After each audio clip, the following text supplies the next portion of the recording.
It was probably just like literally that one thing. And if you even go further back, it was because Wondagurl, who I met in high school, had already won. And she was like, yo, you should like, and I knew her, and she's like, yo, you should sign up for the Battle of the Beat Makers. Like, it's a good way to meet people, and it's just dope. Like, you'd be cool in there. And I was like, you think so? Like, I don't know. Like, I was kind of unsure. And she's like, no, you should do it. And I was like, all right, cool. So I signed up. I was lucky enough to even get selected to do it, to go in to be a competitor. And then to having met him was like the catalyst for everything to happen afterwards. So Right. it's just like, it's just when you look back, it's a lot of little small things that you don't really think about, um, turning into something really, really big. So that was incredible. That's crazy. It's a crazy story. And to top it off, I had no idea you went to high school with Wonder Girl or that there was a connection there. Yeah, so that's actually how I met Wonder Girl. Is when I went to high school, we had a class together, and we met there in grade 9. And she was like, I up until that point, obviously, like I didn't know that many people when I was like 12 years old. But I was like the only person I knew that was really in music or making beats even. And then when I got to school, she was making beats already. She was already incredible at that age, like working with I think she was already working with Boy Wonder, like, or they had already met. She was already working with Travis Scott. She did Uptown for him, or like was about to do Uptown. But I remember like hanging with her, and she's like, "Yo, I'm working with this new artist, Travis Scott," Wow. and like him and I have been talking. She was already doing shit with Ryan Leslie, like Redway, like rest in peace Redway. Like she was already doing R.I.P. shit, right? Um, she was already working with those guys, so she was already doing her thing. And like to meet her and to like learn from her a little bit when I hung out with her, and like she kind of advised me on some things and like helped me like with production, was incredible. So that, yeah, that's how I did meet her. Yeah. That's crazy. That's crazy. I'm gonna jump around a bit because I have a lot of different questions from Sure, different sure, sure, sure, directions and different angles. So it's not always gonna be in a sequential kind of way.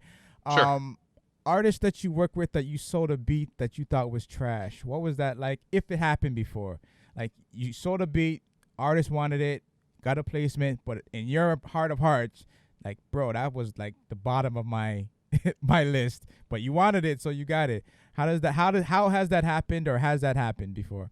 So a beat that I thought was trash, but they fucked with it, right? Right. Yeah. So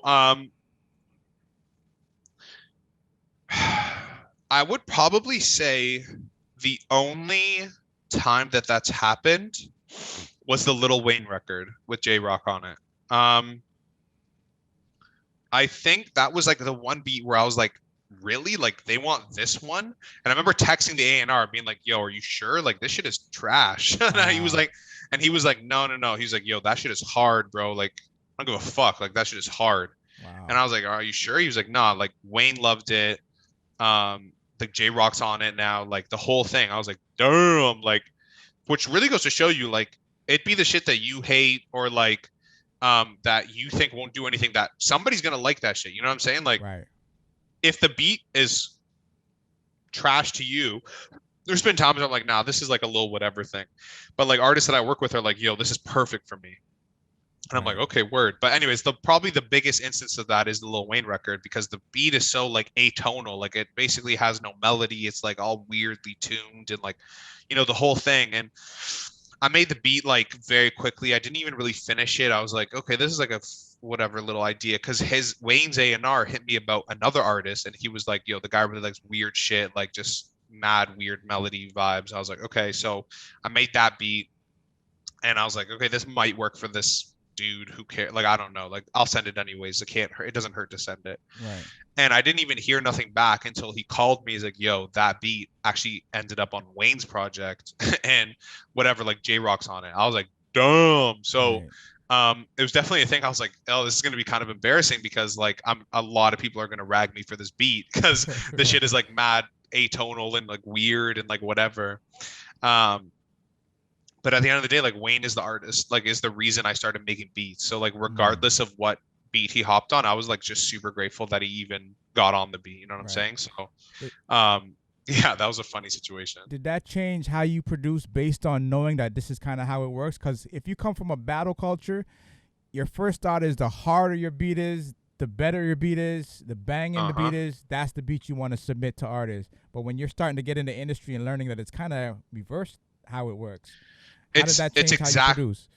exactly. It's actually that's like a thing that I've been like learning and like doing or struggling with almost for like my whole entire time as a producer. Like, Toronto is a city where like you're it's very much you're trying to impress the other people in the city. Like it's very much like look how creative I am and look how fire I am and like it's like kind of like a battle always in the city where it's like places like Atlanta, like they don't care about how hard you are, who you come from. They're like, yeah, whatever. That verse you did hard, come into the studio with me. Like that, like they don't care. It's very collaborative.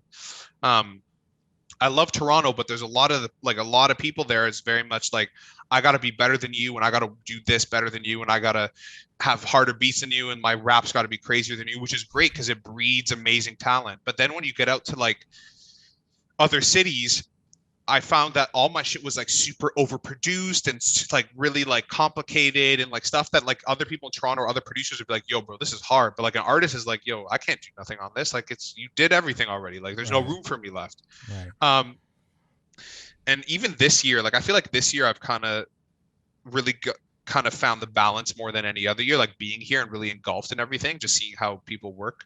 Even though I like been here a lot, but like really just being here, it was like a realization. Um, but yeah, like you can't have that mentality. Like I, I don't want to produce to impress producers. I want to produce to help the artist achieve their vision and do shit that like the listener is gonna like. The listener's not gonna give a fuck if I do like a little if I take a like a shutter click from like this camera here and turn it into a percussion and like make it all crazy. To them that's just a percussion.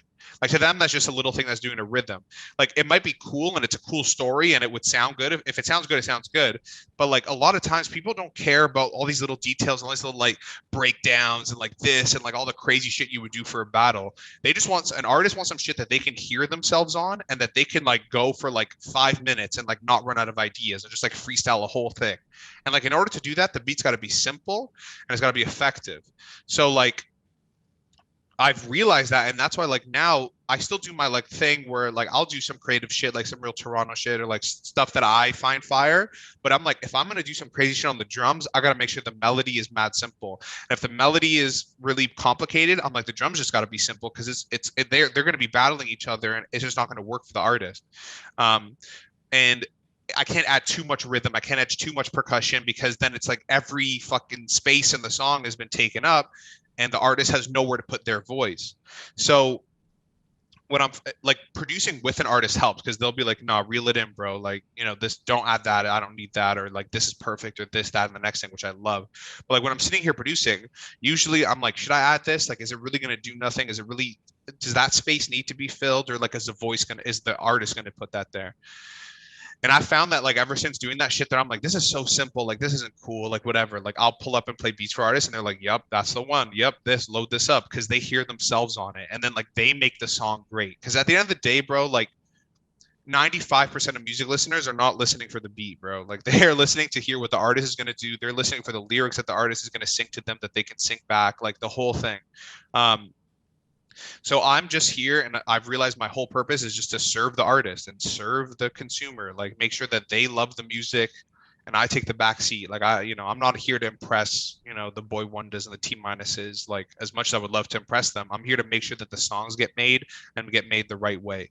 So that's kind of like where like the change of mind that I've had.